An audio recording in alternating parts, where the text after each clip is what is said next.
இங்க வந்திருக்க பத்திரிகை, தொலைக்காட்சி, ஊடக நண்பர் எல்லாத்துக்கும் வணக்கம்.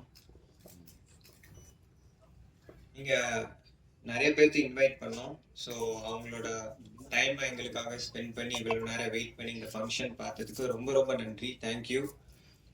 மேடையில நெறைய பேர் எல்லா விஷயம் பேசினாங்க. அதுக்கும் ரொம்ப நன்றி.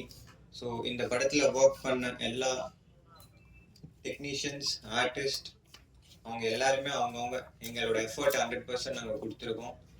ஸோ இந்த படத்தை நீங்கள் சப்போர்ட் பண்ணணும், ஆதரிக்கணும். இது சின்ன படம், பெரிய படம் இல்லை, படம் அவ்வளோதான். இது ரெண்டுமே டிஃப்ரென்ஷியேட் பண்ண வேண்டாம்னு என்னோட ஆசை ஆக்சுவலி. ஸோ எல்லாருமே உழைக்கிறோம். அவங்க பெரிய ஸ்கேலில் படம் பண்ணுறாங்க, நாங்கள் கம்மி ஸ்கேலில் படம் பண்ணுறோம். பட் எஃபர்ட் ஒன்று தான் இங்கே. ஸோ இந்த படத்தில் டிரெக்டர் புவன், ஸோ அவர் வந்து என் கூட ஆல்மோஸ்ட் ஒரு 2.5 years ட்ராவல் பண்ணியிருக்காரு. அவர் வந்து ஒரு ஃபிசிக்கலி சேலஞ்சு கிடையாது. அவர் ஒரு நார்மலான பர்சனாக தான் பிறந்தாரு. நடுவில் இந்த மாதிரி ஆயிட்டாரு. பட் அந்த ஃபிசிக்கலி அந்த விஷயத்த அவர் வந்து தன் மைண்டுக்கு ஏற்றிக்காம அவர் இது நாள் வரைக்கும் தனக்கு ஒரு ப்ராப்ளம் இருக்கு அப்படின்னு வந்து எந்த எந்த இடத்துலையுமே அவர் வந்து அதை காமிச்சிக்கல. ஏன்னா அதுக்கே ஒரு பெரிய பாராட்டு வேணும் ஆக்சுவலி. ஏன்னா நம்ம எப்படி வேணாலும் உழைக்கலாம் ஆக்சுவலி, நம்ம எவ்வளோ ஹார்ட் ஒர்க் வேணாலும் பண்ணலாம். பட் அவரு கிட்டத்தட்ட பிரெயின்ல ஒரு 12 பிரெயின் சர்ஜரி பண்ணிருக்காங்க. ஸோ அதெல்லாம் வந்து எனக்கு தெரிஞ்ச நார்மலா அது சர்வே பண்ண முடியுமானா ரொம்ப கஷ்டம் ஆக்சுவலி. ஸோ அதையும் தாண்டி இப்போ இந்த ஸ்டேஜ்ல உட்காந்து என்னால முடியும், என்னால சினிமா எடுக்க முடியும், வீட்டுல அவங்க அப்பா கூட சண்டை, அவங்க அம்மா கூட சண்டை, அவங்க வீட்டுல உள்ள அதெல்லாம் மீறி இப்ப வந்து படம் பண்ணி இந்த ஸ்டேஜ்ல வந்து நாங்க உட்கார்ந்துட்டு இருக்கோம்னா அவரோட தன்னம்பிக்கைனாலதான் இங்க இருக்கிற அவரு. இப்ப அவங்க அப்பாவும் சேர்ந்து சப்போர்ட் பண்றாரு அவருக்கு. So thank you. ஸோ என் கூட இவ்வளவு வருஷம் அவர் டிராவல் பண்ணியிருக்காரு, ஆல்மோஸ்ட் 2.5 years. நல்ல ஒரு டிராவல். ஸோ அடுத்தடுத்தும் நாங்கள் ஒர்க் பண்ண போறோம். அதுக்கப்புறம் ஸ்ரீனியா ப்ரொடியூசர், ஸோ அவங்க என்னை நம்பி டிராவல் பண்ணதுக்கு அவங்களுக்கு ஒரு மிகப்பெரிய ஒரு நன்றி. அவங்க அப்பா அம்மா, அங்கிள் ஆன்டிக்கு ரொம்ப நன்றி. எங்க அப்பா அம்மாவுக்கு ரொம்ப நன்றி. ஏன்னா என்னோட ஜேர்னி வந்து ஈஸி கிடையாது. உண்மையாலுமே சொல்றேன், என்னோட ஜேர்னி வந்து ரொம்ப கஷ்டமான ஜேர்னி தான் இது வரைக்கும். நான் சினிமாவுக்கு வந்து ஆல்மோஸ்ட் 9 years ஆச்சுங்க. 9 years-ஆ ஃபர்ஸ்ட் ஒரு படம் பண்ணேன். அந்த படத்துல நான் 2 crores போட்டேன். அந்த படம் வெளியே வரல, இது வரைக்கும் வரல. ஸோ இழந்தேன். படமும் ரிலீஸ் ஆகல. நிறைய போராட்டங்கள் அந்த படத்துல சந்திச்சேன். ஸோ படமும் ரிலீஸ் ஆகல. நெக்ஸ்ட் எனக்கு ஒரு வாய்ப்பு வந்தது, ஒரு படம் பண்ணேன். அந்த படம் நினைச்ச மாதிரி போல, ஓடல. படம் ரிலீஸ் ஆச்சு, ஓடல. பட் வாய்ப்பு வந்து பயன்படுத்திக்கிட்டேன். அதுக்கப்புறம் இங்க சினிமா பாத்தீங்கன்னா ஜெயிக்கிற குதிரை முன்னாடி தான் ஓடிட்டு இருப்பாங்க. ஸோ இங்க டேலண்ட்டுக்கோ இல்ல அழகுக்கோ மற்ற இதுக்கோ வாய்ப்பு கிடையாது. இங்க ஜெயிச்சா நீங்க இருக்கலாம். இங்க சினிமா மட்டும் இல்ல, எல்லா துறையிலும் அதுதான். பட் சினிமால இன்னமே அது ஜாஸ்தி தான். அது வியாபாரமா பாக்குறாங்க. பட் அதை பார்க்காம ஒரு நார்மலா பார்த்தா நிறைய டேலண்ட்ஸ் வரலாம் இண்டஸ்ட்ரிக்கு. நிறைய டைரக்டர்ஸ் வரலாம், நிறைய ஹீரோ வரலாம், நிறைய கேரக்டர் ஆர்டிஸ்ட் வரலாம். நிறைய பேருக்கு இங்க வாய்ப்பு கொடுக்கலாம். ஒரு வியாபாரமா பார்க்கலன்னா இங்க நிறைய பேர் வரலாம். தமிழ் சினிமா அடுத்த லெவலுக்கு போகலாம். எனக்கு தெரிஞ்சு இங்க நிறைய டேலண்ட்ஸ் இருக்காங்க. பட் வாய்ப்புகள் தான் கிடைக்க மாட்டேது. என்ன மாதிரி நிறைய ஹீரோஸ் வளரலாம், நிறைய டைரக்டர்ஸ் வரலாம். ஏன்னா உங்களுக்கு ப்ரொடியூசர் கிடைக்க மாட்டேது. ரியல் ஃபேக்ட் அதுதான் ஆக்சுவலி. இப்ப இருக்கிற நிலைமையில ஒரு படம் கூட நம்ம எடுத்துடலாம். அந்த படத்தை எடுத்துட்டு போய் மக்கள் வந்து பார்ப்பாங்களா, தியேட்டருக்குள்ள வருவாங்களா? நிறைய போராட்டங்கள் ஆக்சுவலி. உண்மையாதான் சொல்றேன். இப்ப நான் இந்த படம் முடிச்சு ஆல்மோஸ்ட் ஒரு 6 months ஆச்சு சென்சார் ஆகி. பட் நான் ஒரு தடவையும் வந்து ரிலீஸுக்கு போகும்போது ஒரு ப்ராப்ளம் வரும் ஆக்சுவலி. ஒன்னா ஐபிஎல் வரும், இல்ல வேர்ல்ட் கப் வரும். இதை மீறி வந்து ஆடியன்ஸ் ஐபிஎல்லையும் வேர்ல்ட் கப்பையும் விட்டுட்டு சினிமாவுக்கு வந்து பார்ப்பாங்களோன்னா கண்டிப்பா கிடையாது. ஸோ ஃபர்ஸ்ட் ப்ரிஃபரன்ஸ் அதுக்கு தான் கொடுக்குறாங்க. ஆர் பெரிய கேஸ்டிங், பெரிய ஸ்கேல் பண்ற படத்துக்கு உள்ள போறாங்க. எங்களை மாதிரி படத்துக்கு உண்மையாலுமே வரதில்லை. ஸோ இதெல்லாம் மாறி பண்ணனா இந்த மாதிரி படங்கள் ஆக்சுவலி எங்களை இந்த இந்த இந்த இந்த பட்ஜெட்ல பண்ற படங்கள் வந்து ஆப்வியஸ்லி நல்லா பண்ணலாம். நல்ல நல்ல என்ன சொல்றது, பிஸ்னஸ் ரீதியா இன்னும் கொஞ்சம் நல்லா ஆகும் ஆக்சுவலி. இப்போ எங்களுக்கு பிஸ்னஸ்ன்னு பார்த்தீங்கன்னா OTT, Hindi, FMS, other regional language, இதுல தான் இப்போ பணம் ஆக்சுவலி. தியேட்டர் கலெக்ஷன் 0 தான். உண்மையாலுமே எனக்கு தெரிஞ்சு 0 தான். பட் இதுல பணம் வந்தா மட்டும்தான் படத்துல வந்து பணம் ரிகவர் பண்ண முடியும். பட் இது எவ்வளவு வருதுன்னு நம்மளுக்கு தெரியாது. இப்போ 1.5 கோடி பணம் போட்டு பண்றோம்னா இதை ரிகவர் பண்ண முடியுமான்னு கேட்டா எனக்கு உண்மையாலுமே தெரியாது. அது என்ன நடக்கும்னு தெரியாது. பட் இதெல்லாம் மீறி நாங்க வந்து இங்க நின்றுட்டு உங்ககிட்ட பேசிட்டு இருக்கோம்னா எங்களோட உழைப்பை நம்பி, எங்களோட திறமையை நம்பி, அடுத்து நம்ம எதாவது பண்ண முடியும், எங்களால ஜெயிக்க முடியும்னு சொல்லி தான் நாங்கள் பண்ணிட்டு இருக்கோம். ஸோ உங்களோட சப்போர்ட் கண்டிப்பாக இந்த படத்தை கொண்டு போய் நல்ல விதமாக சேருங்க. என் படத்துக்காக மட்டும் சொல்லல, இது மாதிரி நிறைய படங்கள் வரும், நிறைய டேலண்ட்ஸ் வருவாங்க, நிறைய இருக்காங்க. ஆக்சுவலி நிறைய பேர் வாய்ப்பு இல்லாமல் இருக்காங்க. ஸோ அவங்களுக்குலாம் வந்து வாய்ப்பு கிடைக்கும். நிறைய ப்ரொடியூசர்ஸ் வரணும். சினிமா நல்லா இருக்கணும்னா நிறைய ப்ரொடியூசர்ஸ் உள்ள வரணும். ஏன்னா எனக்கு தெரிஞ்சு இப்போ நிறைய பேர் படம் எடுக்கிறது இல்லை. ஸோ எடுத்தாலும் லைக் ப்ராப்பர் கைடன்ஸ் எல்லாமே எடுக்கிறாங்க. ஸோ என்னன்னு லைக் இதெல்லாம் வந்து கேட்டுட்டு சினிமா தெரிஞ்சு ஒரு தொழில் கத்துக்கிட்டு படம் எடுத்தாங்கன்னா கண்டிப்பா இந்த துறையில சம்பாதிக்கலன்னா வேற எதுலையுமே நம்ம சம்பாதிக்க முடியாது. ஏன்னா இது அற்புதமான தொழில் ஆக்சுவலி. ஏன்னா மனசார சொல்றேன், நான் பணம் இழந்தாலும் திருப்பி நான் இதுக்குள்ளதான் ஓடிட்டு இருக்கேன். எனக்கு இதை தவிர வேற எதுவும் தெரியாது ஆக்சுவலி. உண்மையாலுமே எனக்கு இப்போ ஆல்மோஸ்ட் ஒரு 9-10 இயர்ஸ் ஆச்சு.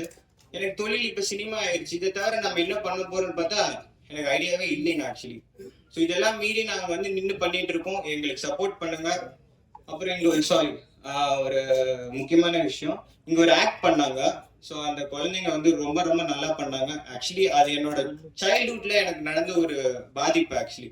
என்னன்னா, நான் சின்ன வயசுல ஊட்டியில படிச்சுட்டு இருந்தேன். அப்ப நான் 2nd ஸ்டாண்டர்ட். ஸோ அப்ப கோயம்புத்தூர்ல பாம்பு பிளாஸ்ட் நடந்தது. அந்த இடத்துல பாத்தீங்கன்னா நான் இல்லை, என் ஊட்டியில ஹாஸ்டல்ல இருக்கிறேன். ஒரு 1 வீக் கழிச்சு மேகசின்ஸ்லாம் வருது. அந்த மேகசின்ஸ்ல பாத்தீங்கன்னா கோயம்புத்தூர் பாம்பு பிளாஸ்ட் அது இதுன்னு வந்துட்டு இருக்கு. அப்புறம் நான் போட்டோஸ் எல்லாம் பாக்குறேன்.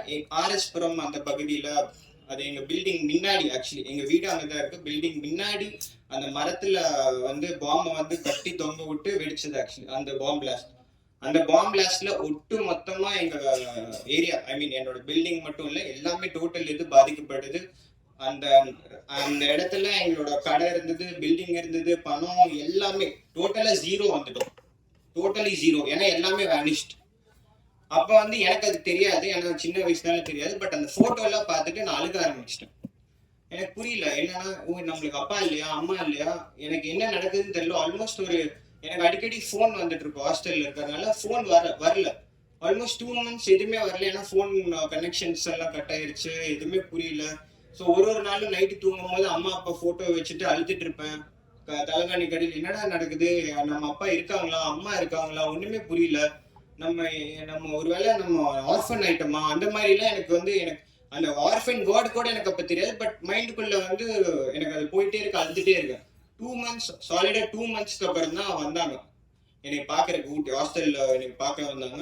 அப்ப பார்த்துட்டு அழுதுட்டேன். அது வரைக்கும் எனக்கு அப்பா இருக்காங்களா அம்மா இருக்காங்களான்னு எனக்கு உண்மையாலுமே தெரியாது. ஸோ அந்த மாதிரி எனக்கு வந்து பாதிக்கப்பட்ட ஒரு சமூகம் அது. ஸோ இந்த பாம்பு பிளாஸ்ட் அப்படி எதுக்கு நடக்குதுன்னு தெரியல. பட் அது விஷயமா தான் இந்த படத்தை நாங்க பண்ணியிருக்கோம். பட் இதனால வந்து யாருக்கும் எந்த பிரயோஜனமும் இல்லை. இந்த பாம்பு வெடிக்கிறதுனால பாத்தீங்கன்னா அப்பாவி மக்கள் மட்டும்தான் பாதிக்கப்படுறாங்க. அது எதுக்காக பண்றாங்க, எதுக்கு என்ன ரீசன் எதுவுமே தெரியாது.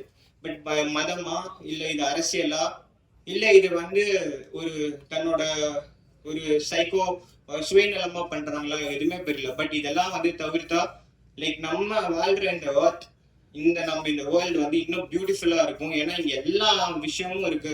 ஒரு மனுஷனுக்கு ஒரு மனுஷன் உதவி பண்ணி லைஃப்ல வந்து வாழ்ந்தா நம்ம மேல் நோக்கி போகலாம். ஏன்னா இங்க எதுவுமே நிரந்தரம் கிடையாது. ஆக்சுவலி இதுக்கு முன்னாடி எத்தனையோ பேர் வந்து சாதிச்சவங்க இருக்காங்க. ஒரு விஷயம் நம்ம லைஃப்ல அதை எடுத்துக்கிட்டா போதும். இதுக்கு முன்னாடி எத்தனையோ பேர் பல சாதனைகள் சினிமால பண்ணியிருக்காங்க, இல்ல ஸ்போர்ட்ஸ்ல பண்ணியிருக்காங்க, எல்லா துறையிலும் பண்ணியிருக்காங்க. பட் நம்ம ஞாபகம் வச்சிருக்கோமான்னு பார்த்தா கண்டிப்பா இல்ல. இப்ப நாளைக்கு எங்களுக்கும் இதே நிலைமை தான். நாங்க எவ்வளவு சாதிச்சாலும் எங்களையும் மறக்கதான் போகுது. சோ இந்த வெற்றியும் நிரந்தரம் இல்ல, தோல்வியும் நிரந்தரம் இல்ல, லாபமும் நிரந்தரம் இல்ல, நஷ்டமும் நிரந்தரம் இல்ல. சோ எல்லாமே சமமா நினைச்சு நம்ம வாழ்ந்தோம்னா லைக் மத்தவங்க ஒருத்தருக்கு ஒருத்தர் உதவி பண்ணி வாழ்ந்தா இந்த லைஃப் நம்ம ஹியூமனிட்டி. ஏன்னா அதுக்காக கடவுள் நம்மளை படைச்சிருக்காங்க. ஹியூமனிட்டி, மனித நேயத்தை வந்து இது பண்ணுனா நம்ம லைஃப் ரொம்ப நல்லா இருக்கும். எல்லாருமே வளரணும்னு நினைச்சா போட்டி பொறாமப்படாம எல்லாருமே வளரணும். ஒருத்தர் தூக்கி விடணும், வளரணும் அப்படின்னு நினைச்சா இங்க வந்து இதை தவிர, இந்த ஹர்ட்டை தவிர வேற எங்கேயுமே நம்ம வாழ முடியாது எனக்கு தெரிஞ்சு. ஸோ எல்லாரும் ஸ்ப்ரெட் ஹியூமனிட்டி, ஸ்ப்ரெட் மனித நேயத்தை வந்து ஸ்ப்ரெட் பண்ணுங்க. ஒருத்தர் உதவுங்க. போட்டி பொறாம வஞ்சகம் எதுவும் இல்லாம லைஃப்ல நல்லா வாழும். So thank you. இங்க வந்து எல்லாத்துக்குமே ரொம்ப நன்றி, இவ்வளவு நேரம் எங்க கூட டைம் ஸ்பெண்ட் பண்றதுக்கு. ஸோ எனக்கு வந்து இந்த படம் வந்து என்ன நடக்கும்னு தெரியாது. பட் எல்லாத்தையும் உங்ககிட்ட விட்டுறேன். நீங்க பார்த்துக்கோங்க. ஸோ நீங்க சப்போர்ட் பண்ணுங்க. இந்த படத்துக்கும் சரி, எல்லா படத்துக்கும் சப்போர்ட் பண்ணுங்க. Thank you so much. இங்க வந்த பிரஸ், மீடியா மற்றும் மற்ற எல்லாத்துக்குமே ரொம்ப ரொம்ப நன்றி. And thank you sir. K Rajan சாருக்கு ரொம்ப நன்றி, ஜாகுவார் சாருக்கு நன்றி, சுபாஷ் சாருக்கு நன்றி, ஜீவா சாருக்கு நன்றி. ஸோ இங்கே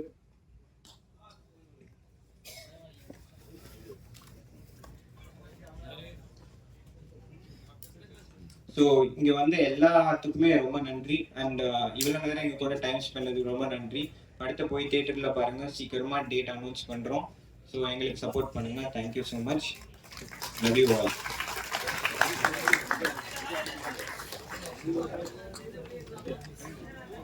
And sir, one more thing, sir. Please, 1 second, sir.